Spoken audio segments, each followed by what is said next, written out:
So this is a dead How end. about that? There was more to it than we had any way of knowing. I actually find it funny that this game comes after the Stairs game, since they essentially convey the opposite idea. So, in the Stairs game, a dull exterior concealed a rich interior. And then, in this level, a dull interior hides this fantastic outer world.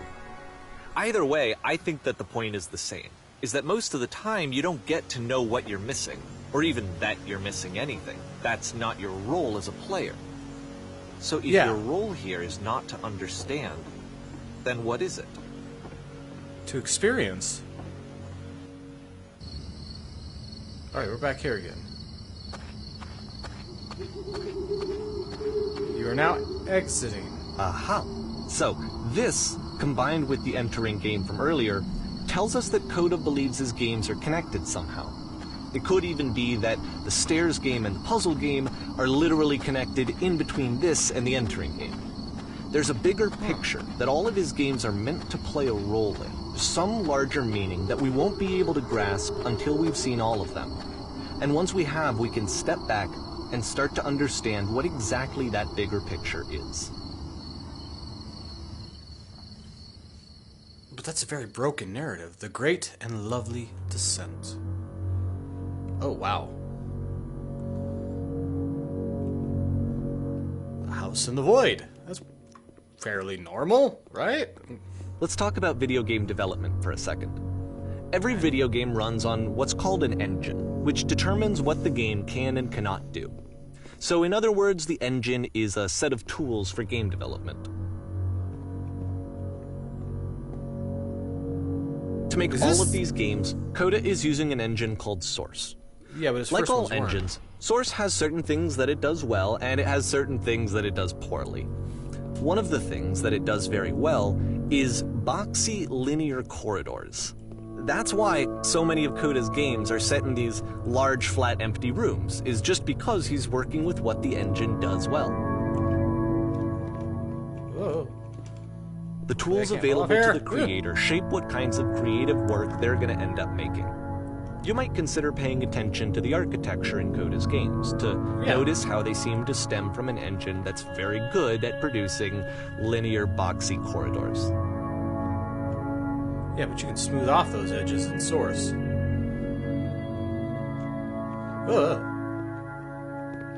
Probably skip all this and just drop to the bottom, because I'm definitely not taking any fall damage. So he actually textured these. This isn't the untextured orange. This is a different orange, which is what I thought it was to begin with. Well, there's probably no point to that anyway. Oh, well, there you go.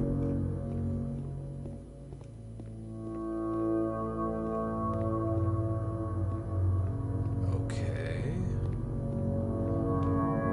What is this?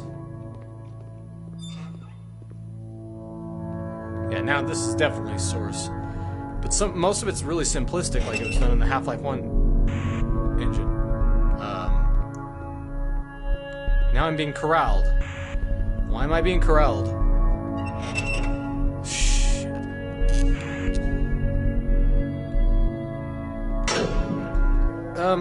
Why do I feel like cattle? I don't like feeling like cattle. I don't want to go in the cell, please. Can I... Damn it. This prison, funny enough, in Coda's original design, the doors stayed shut for a full hour before letting you go. If you don't mind, I think we're gonna skip that. Yeah, Patience didn't even do that in Half-Quake. But I wanted to go to... This is something that he and I used to argue about a lot. You know, whether a game ought to actually be playable, whether it means anything if no one can get through it.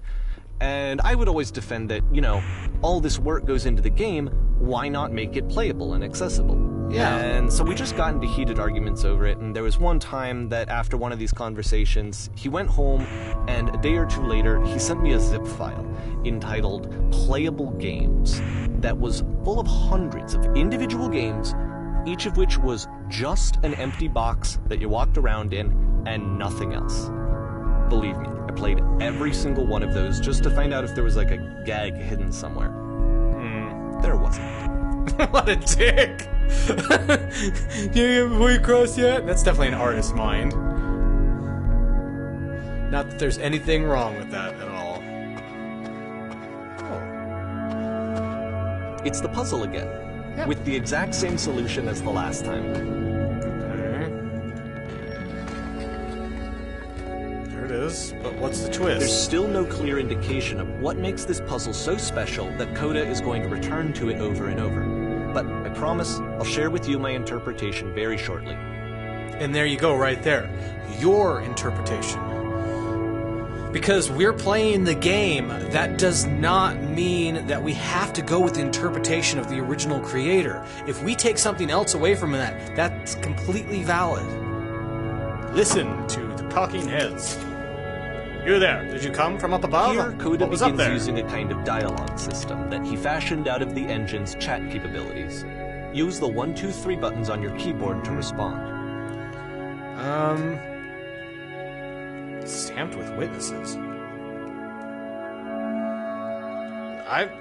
Floating blocks is what I came away with. Yes, there was these floating colored blocks. Okay, I'll use not the numpad.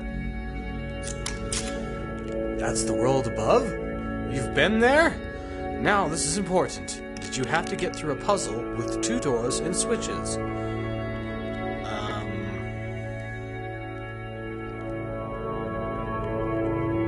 I'd prefer to not tell you. We've only just met. What? But you don't understand. We're trapped here. That puzzle is our only escape. We need to get through it. I'd rather you, solve it yourself.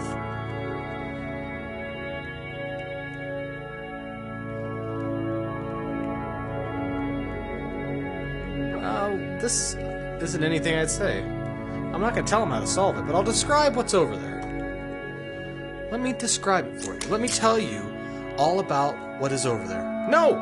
That isn't possibly enough. I need to actually be there. I can't simply be told what it is. I must see it myself. I must escape this prison. There must be an ending. Says who? Okay, that was kind of weird. Can I come up and talk to you? I want to talk to you. Okay, fine. Either way. I don't want to chat at you. I want to talk to you. Oh, well, here we go. More. They crossed their arms. Hello. How did you get here? Was there a puzzle? Was there a puzzle you had to pass through? I'm going to be contrary and say no. I've been right here this entire time. I suggest you go and see the puzzle sometime. It's not meant to be solved, but you can sit in the black space in the middle. Yeah, why should I sit in the black space? Oh, it's plenty peaceful. It may not seem like that. Oh, okay. I was not done talking. I messed that up. I apologize. I ruined this entire game. Or games. Or thing. And so we make one last descent down to the final floor of the level. Wait a minute. I'm gonna go back to the puzzle if it'll let me. Or maybe it won't let me and I can do it in another game. Yeah, it's not gonna let me. So if I come across that puzzle again, I'm gonna try to sit in the black. Because this is a continuation of one whole game he's making out of a whole bunch of small games.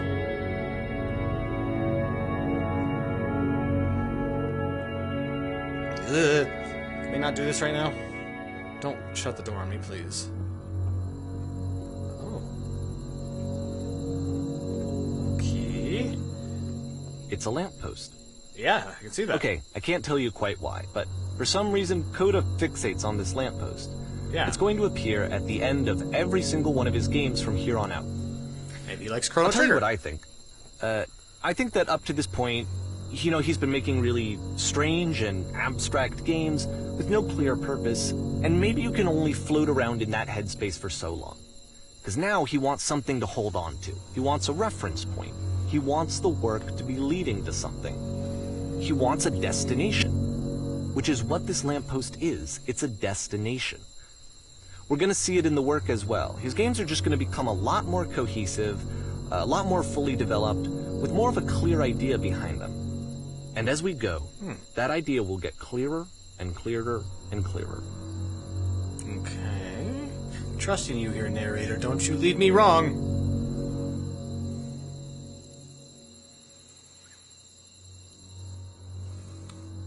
2009. This game is connected to the internet. As you walk around, you can leave notes. All notes you see are left by other players. I highly doubt that. Okay, I would expect to see a lot more notes if that was the case. Especially in the starting area.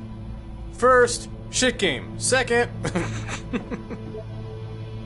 nice room. Not. Where's the first comment? Okay, he's getting this wrong. So first off, I'm sure you can deduce this, but this game is not connected to the internet. Yeah. All of the notes that you're going to see have been written by RocoW. This was actually the first game of his that I ever played. This was shortly after I met him at a weekend game jam in Sacramento, where I grew up. I saw him working on this very level, and it was just so different from anything that anyone else was doing. So right away I was like, I have to be friends with this person. In retrospect, I think I was probably a bit too pushy, trying to get his attention. Whoa. I was over-enthusiastic. But he was very gracious about it and very patient with me. And I cooled off eventually. Feel free to skip over any of these notes if they're not doing anything for you. Nothing extra is going to happen if you read all of them. Okay. Either way, to me they convey a sense of loneliness. Yeah. I see this person who's filled with thoughts and feelings and beliefs and has no way to express them except as scattered and unheard voices in a game that wasn't meant to be played. What the shit is this cavern? It's a But cavern. it's ironic, isn't it? It was that pretty, in playing this game and seeing how alone RocoW often felt, that we get to know him better and actually kind of connect with him. And I have to be honest with you, this idea is really seductive to me. That I could just play someone's game and see the voices in their head and get to know them better and have to do less of the messy in-person socializing. I could just get to know you through your work. I think this is why I always liked RocoW's games so much, is because it felt like they let me have that connection. I felt as though he was inviting me personally into his world. And then I feel less lonely too.